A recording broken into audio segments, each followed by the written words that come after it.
영국의 대표적인 신문 가디언은 진보 성향의 언론 매체로 보수 성향의 또 다른 신문 타임즈와 쌍벽을 이루고 있습니다.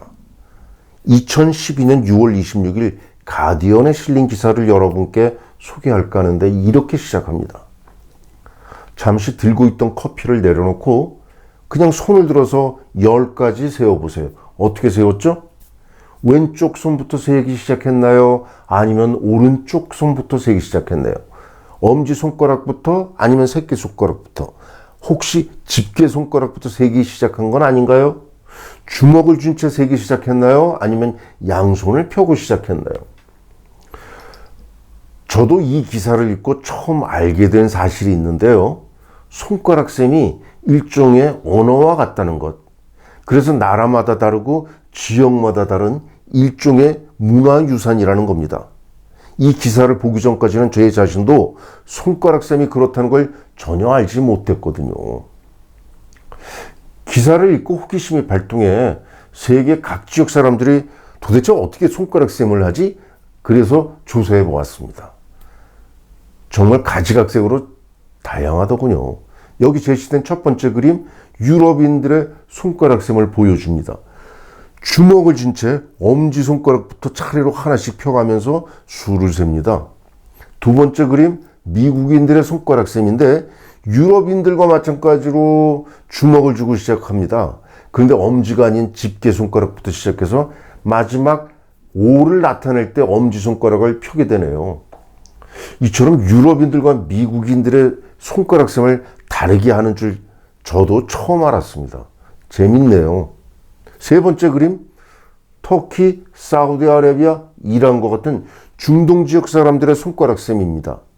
유럽이나 미국 사람들처럼 그 사람들도 주먹을 쥐고 시작하는데 하지만 이 사람들은 새끼손가락부터 차례로 펴가면서 수를 세고 있으니 다르죠. 그렇다면 우리는 어떻게 하죠? 주먹을 쥐지 않고 손을 편 채로 엄지손가락부터 이렇게 차례로 구부리면서 수를 셉니다. 확연하게 다르죠? 그런데 다른 사람에게 수를 보여줄 때는 셀 때하고 또 다릅니다. 1. 이렇게 손가락을 엄지가 아닌 집게 손가락을 펴서 보여줍니다. 2, 3 이렇게. 수를 셀 때와는 전혀 다르죠? 손가락으로 숫자를 나타내는 것이 이렇게 복잡할 줄 예전엔 미처 몰랐습니다.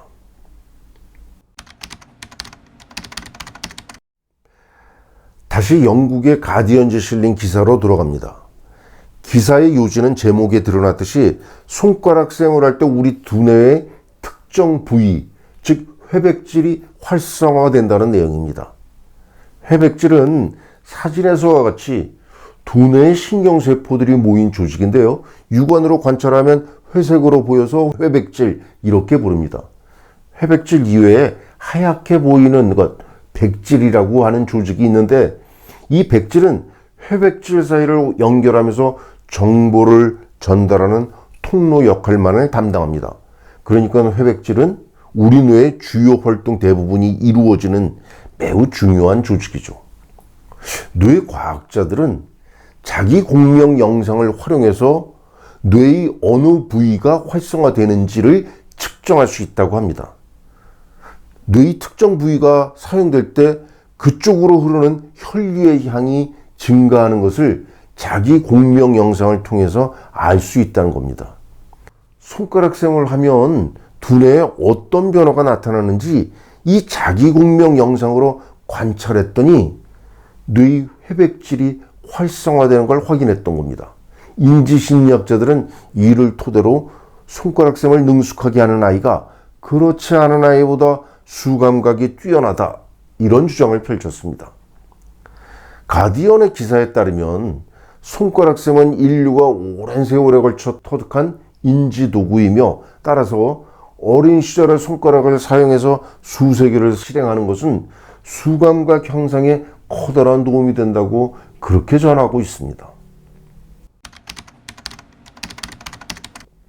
만일 가디언즈 기사가 사실이라면 수학을 처음 배우는, 특히 연산을 처음 접하기 시작하는 유치원이나 초등학교 저학년 아이들에게도 당연히 손가락쌤을 권장해야 마땅합니다. 그래서인지 몰라도 유럽이나 미국의 학교 교실에서는 사진에 있는 이런 광경을 심심찮게 목격할 수 있습니다. 오른쪽은 손가락쌤을 하고 있는 미국 어린아이 사진이고 그 밑에를 보세요. 손가락쌤을 못하게 하지 말라, 이런 문구가 눈에 들어오죠. 왼쪽 사진 가디언지에 실린 사진입니다. 그러니까 영국 아이들이겠죠. 비교적 나이가 들어 보이는데도 불구하고 매우 심각한 표정을 지으면서 진지하게 손가락쌤을 하고 있는 것 사진에서 확인할 수 있습니다. 그런데 저는 이 사진들을 보면서 오래전에 참관했던 우리나라 어느 초등학교 1학년 교실의 수업 장면이 떠올랐습니다. 책상에는 5 더하기 7은 얼마, 12 빼기 8은 얼마, 이런 간단한 덧셈 뺄셈 문제들이 들어있는 시험지가 있었고 아이들은 열심히 문제를 풀고 있는 그 교실에 제가 있었습니다. 그런데 고개를 푹 숙이고 있는 한 아이가 제 눈에 띄더군요.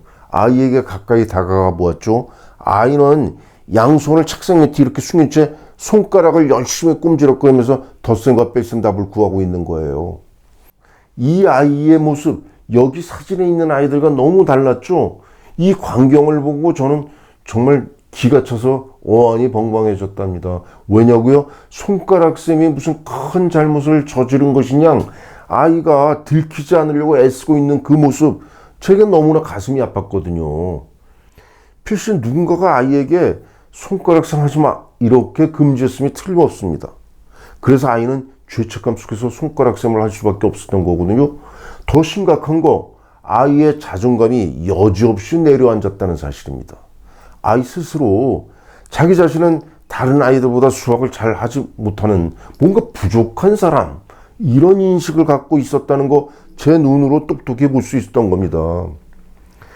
그런데 최근에 이 서글프면서 화가 나는 장면을 공영방송의 화면에서 다시 보게 될 줄 꿈에도 생각 못했습니다.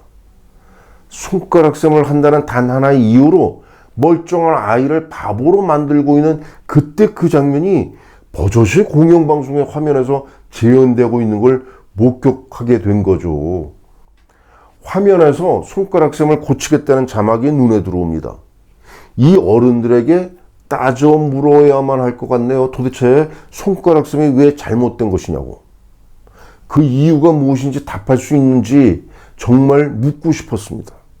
그 옛날 교실 천관에서 보았던 아이의 모습이 방송화면에 등장하는 아이의 모습과 겹쳐지면서 안타까움과 함께 슬며시 화가 치밀어 오르기만 합니다. 아이를 그 지경까지 만드는 이유를 저는 도저히 이해할 수 없었습니다.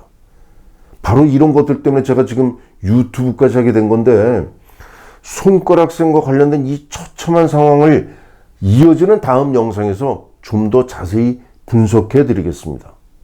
다음 영상에서 뵙겠습니다.